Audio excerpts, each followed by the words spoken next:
Senator Simonson.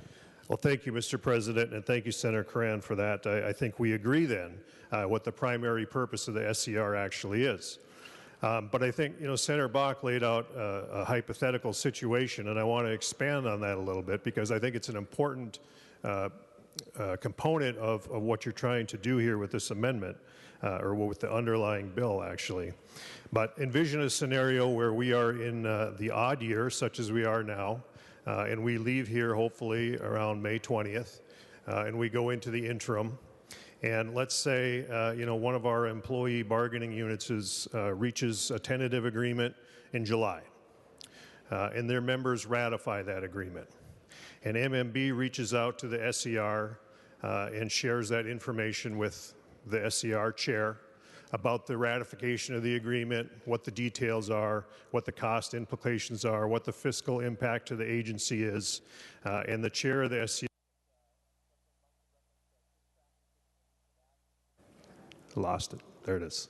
The chair of the SCR has the opportunity then to convene the SCR to review the agreement and give its interim approval, which would allow the effects of the agreement to go into effect for the employees. But if we leave here in May, this happens in June or July, in theory, we would meet then within 30 days from that event, potentially ratify or agree to the terms of the agreement, and those terms and conditions of employment that were negotiated would go into effect. But with the underlying bill, potentially we could be delayed up to almost a year. Because if you think about where we are right now, we're going to leave here in May. We come back in an even year. We might not come back till February, perhaps March, depending on the circumstances. And then there's no guarantee that the legislature takes up the agreement right away. Potentially that could happen in March or April or even late May. And that's almost a full year for those members of that particular bargaining group to wait for the terms and conditions of employment that they had agreed to. And I don't necessarily think that that's fair. I think the purpose of the SCR is to provide this interim approval subject to ratification by the full legislature. There is nothing in current law that would prohibit the legislature from coming back and denying the terms and conditions of that agreement. That would still hold true.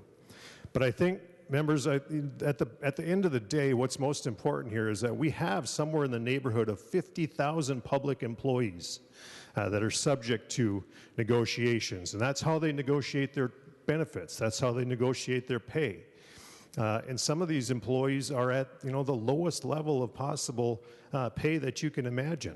If you just think about the people that clean this building, if you think about the people that clean your Senate office building, the people that are keeping the floors clean, emptying the garbages, cleaning the bathrooms, think about the State Patrol, the people that we expect to drive up and down our highways every day, risk their lives, and now we're asking them to, go ahead and negotiate your contract, but you might have to wait up to a year before the legislature comes around to approving your contract. So I think Senator Bach has the right idea by striking this particular language, and it would be absolutely unfortunate if we didn't support this. It would be unfortunate to all of our public employees, upwards of 50,000 of them, including our State Patrol, including the people that are cleaning our bathrooms and cleaning our floors. This is unnecessary, and I hope that we would support the Bach amendment.